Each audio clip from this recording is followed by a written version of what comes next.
ಯಾವತ್ತು ಕೂಡ ನಾವು ಹೇಳಿದಂತೆ ನಮ್ಮ ಮಕ್ಕಳು ಕೇಳಬೇಕು, ನಮ್ಮಿಂದ ನಮ್ಮ ಮಕ್ಕಳು ನಮ್ಮನ್ನು ನೋಡಿ ಕಲಿಬೇಕು, ಹೀಗಂತ ಎಲ್ಲರ ಮನಸ್ಸಿನಲ್ಲಿ ಇದೆ, ಅದರಲ್ಲಿ ತಪ್ಪಿಲ್ಲ. ಆದರೆ ಅದೆಷ್ಟೋ ಸಲ ಮಕ್ಕಳಿಂದ ನಾವು ಕಲಿಯುವಂಥದ್ದು ತುಂಬಾನೇ ಇರ್ತದೆ, ಅವರಿಂದ ಅವರ ನಡತೆಯಿಂದ ಕಲಿಯುವಂಥದ್ದು ತುಂಬಾನೇ ಇರ್ತದೆ. ಈ ಒಂದು ಪುಟ್ಟ ವಿಡಿಯೋ ನೋಡಿ. ಈ ವಿಡಿಯೋ ರಿಯಲ್ ವಿಡಿಯೋ ಅಥವಾ AI ವಿಡಿಯೋನ ನನ್ಗೆ ಗೊತ್ತಿಲ್ಲ, ಅದರ ಬಗ್ಗೆ ಚರ್ಚೆ ಬೇಡ.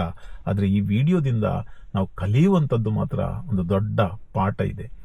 ಜೀವನದಲ್ಲಿ ಯಾವತ್ತೂ ಎಲ್ಲರಿಗಿಂತ ಮುಂದೆ ಹೋಗಿ ಯಾರು ತಲುಪ್ತಾರೋ ಅವರು ಯಶಸ್ವಿ, ಸಕ್ಸಸ್ಫುಲ್ ಸಾಧಕರು ಅಂತ ನಾವು ಹೇಳ್ತೇವೆ. ಆದರೆ ಜೀವನದಲ್ಲಿ ಇನ್ನೊಬ್ಬರನ್ನ ನಾವು ಜೊತೆಯಲ್ಲಿ ಕರ್ಕೊಂಡು ಹೋಗೋದು, ಇನ್ನೊಬ್ಬರೊಂದಿಗೆ ಸೇರಿಕೊಂಡು ನಡೆಯುವುದು ಮತ್ತು ಒಂದು ಡೆಸ್ಟಿನೇಷನ್ ಅನ್ನು ತಲುಪುವುದು, ಅದು ಕೂಡ ಒಂದು ಸಕ್ಸಸ್, ದೊಡ್ಡ ಮಟ್ಟದ ಸಕ್ಸಸ್ ಅಂತ ಈ ವಿಡಿಯೋ ನಮಗೆ ಹೇಳ್ತದೆ.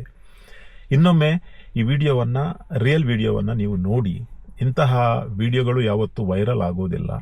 ಯಾಕೆ ವೈರಲ್ ಆಗೋದಿಲ್ಲ ಅಂದರೆ ಇದರಿಂದ ನಮಗೆ ಕಲೀಲಿಕ್ಕೆ ಸಿಗುವುದು ಖಾಲಿ ಪಾಠ ಮಾತ್ರ, ಇದರಿಂದ ಏನು ಟೈಮ್ ಪಾಸ್ ಇಲ್ಲ. ಆದರೂ ಈ ವಿಡಿಯೋದಿಂದ ನಾವು ಡೆಫಿನೆಟ್ಲಿ ಒಂದು ಬ್ಯೂಟಿಫುಲ್ ಆದ ಲೆಸನ್ ಅನ್ನು ಕಲಿತೇವೆ.